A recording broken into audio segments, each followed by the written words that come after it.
আসসালামু আলাইকুম, কেমন আছেন আপনারা? আজকে আমি আপনাদের দেখাবো কিভাবে থাই চপ ঘরে বসে রান্না করা যায়। চলুন দেখে নিই এবার পুরো রেসিপিটা। প্রথমে আমি নিয়েছি একটি মুরগির বুকের মাংস, এরকম লম্বা লম্বা করে কেটে নিয়েছি। এর মধ্যে দিয়ে দেবো আমি 2 চামচ গোলমরিচের গুঁড়ো, 2 চামচ আদা রসুন বাটা, 1 চামচ শুকনো মরিচের গুঁড়ো।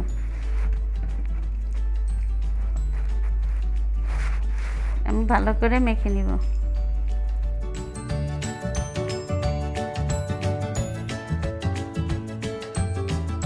এর সাথে দিয়ে দেব আধা কাপ মাশরুম, দিয়ে দেব 1 চামচ লবণ, আন্দাজ মতো লবণ। এরপরে একটু মেখে নিব।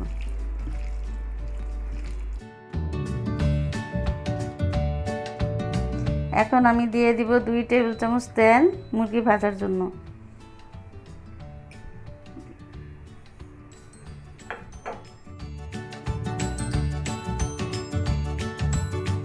এখন দিয়ে দিব সেই ম্যারিনেট করা মুরগির মাংস, তাকে আমি দিয়ে ভেজে নেব।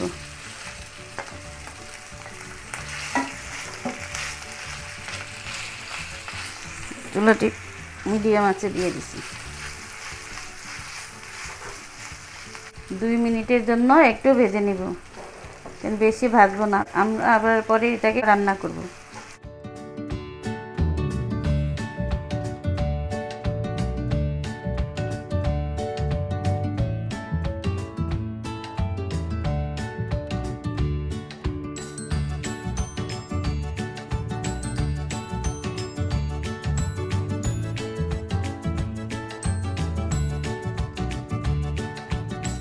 হয়ে গেল আমার মুরগির ভাজা, 2 মিনিট আমি ভেজে নিয়েছি।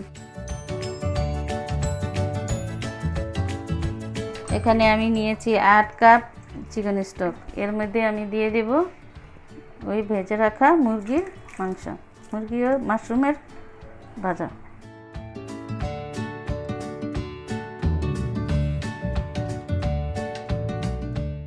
আর দিব 2টা ডিমের কুসুম ফেটানো।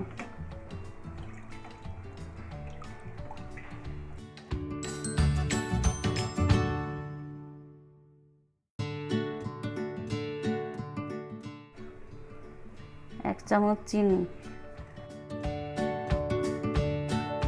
4 চামচ ভিনিগার নিয়েছি, দিয়ে দিব। আর দেব 8 চামচ কর্নফ্লাওয়ার।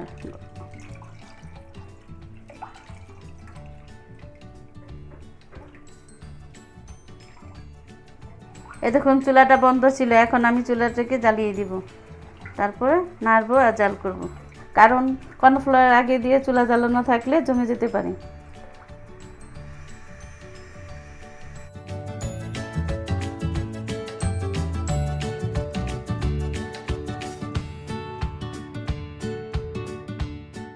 মিডিয়াম আছে।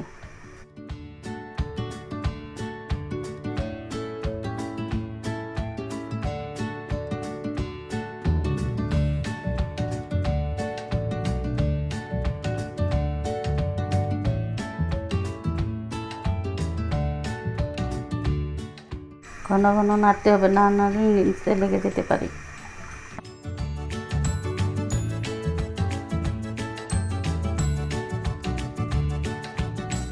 এদিকে আমি আরেকটা সস বানিয়ে নিব। আমি এখানে দিয়েছি 1 কাপ টমেটো সস,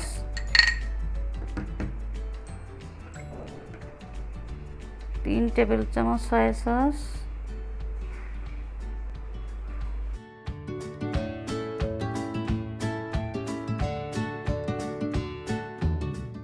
আর দেব 2 টেবিল চামচ ফিশ সস।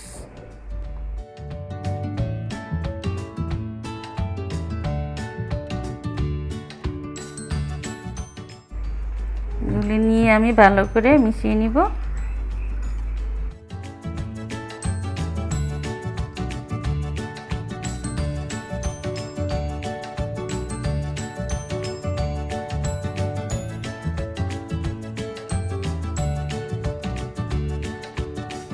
এখন আমি দিয়ে দিব সেই বানানো সসটা।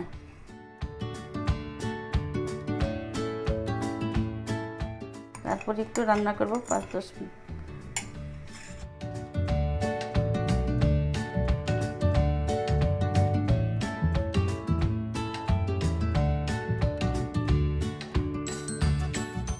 এখন দিয়ে দিব কয়েকটা থাই পাতা।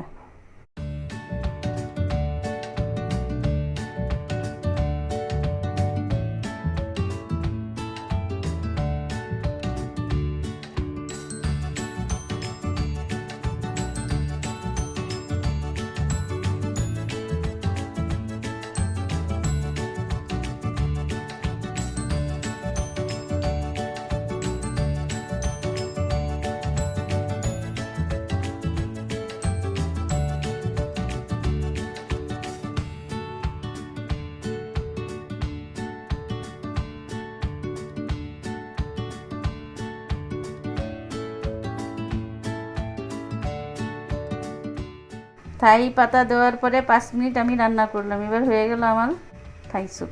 এবার আমি চুলাটাকে বন্ধ করে দিব। হয়ে গেল আমাদের থাই স্যুপ। বাসায় রান্না করে খেয়ে দেখবেন কেমন হয়েছে। ধন্যবাদ।